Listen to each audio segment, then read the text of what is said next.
نحمدہ و نصلی و نسلم علی رسولہ النبی الکریم۔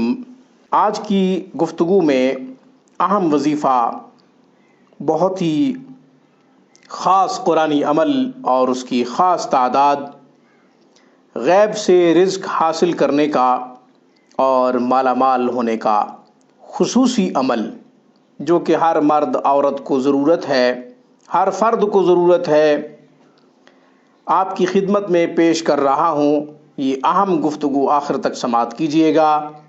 یاد رکھیں، یہ وظیفہ کنٹینیو رکھتے ہوئے، یہ وظیفہ جاری رکھتے ہوئے ظاہری طور پہ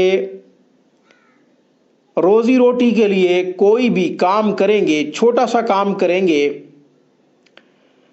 1000 روپے سے شروع ہونے والا کام آپ اس کی ابتدا کریں، اللہ لاکھوں کروڑوں تک پہنچا دے گا۔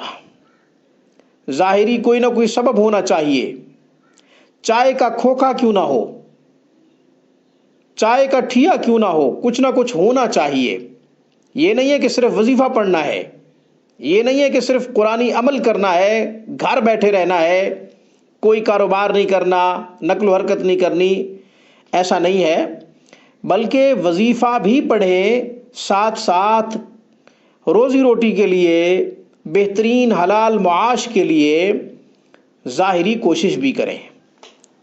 پھر برکات کا نزول ہوگا، پھر اللہ تبارک و تعالی آسمان سے برکتیں نازل کریں گے، شمال جنوب مشرق و مغرب سے رزق آنا شروع ہو جائے گا اللہ کے فضل و کرم سے۔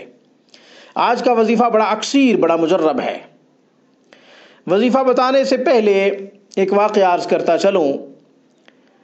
حضرت عبداللہ ابن مسعود رضی اللہ تعالیٰ عنہ کی جب وفات ہونے لگی، صحابہ کرام رضوان اللہ تعالیٰ علیہم اجمعین نے پوچھا کہ حضرت آپ اپنی بیٹیوں کے لیے، جو کہ 4 بیٹیاں ہیں، کیا چھوڑ کے جا رہے ہیں؟ ظاہری تو کوئی جائیداد نہیں ہے ان کے لیے، ظاہری کوئی ترکہ نہیں ہے۔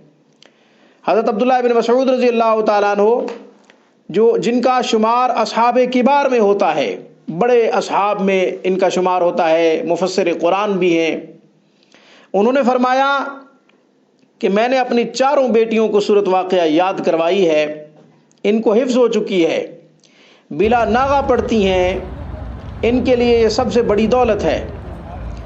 انہوں نے اگر اس وظیفے کا دامن نہ چھوڑا، جاری رکھا، تو کبھی فقر و فاقہ ان کے گھر کا رخ نہیں کرے گا۔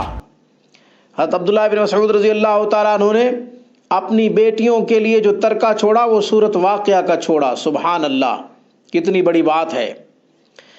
میں بھی سورۃ واقعہ سے ہی وظیفہ عرض کر رہا ہوں، بزرگوں کا مجرب عمل۔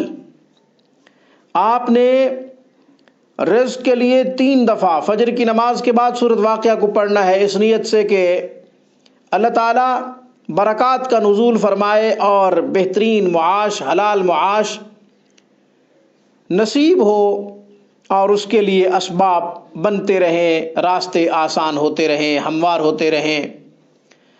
اس کے علاوہ آپ نے مغرب کی نماز کے بعد یا عشاء کی نماز کے بعد 3 دفعہ سورۃ واقعہ کو پھر پڑھنا ہے۔ انشاءاللہ ضرور رزق کے دروازے کھلیں گے، نقل و حرکت کرنا آپ کا کام ہے۔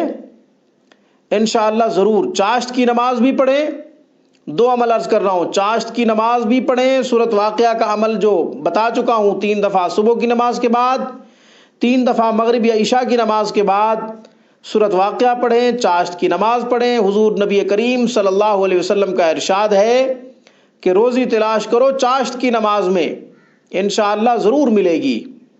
مجھے اس پیغام کے ساتھ اجازت دیجیے، جب بھی کوئی مصیبت پریشانی لاحق ہو، سجدہ ریز ہو کر اپنے رب کو پکاریں اور اپنے تمام مسائل کا حل قرآن و سنت سے تلاش کریں۔ رجوع الی اللہ ہمارے تمام مسائل کا حل ہے۔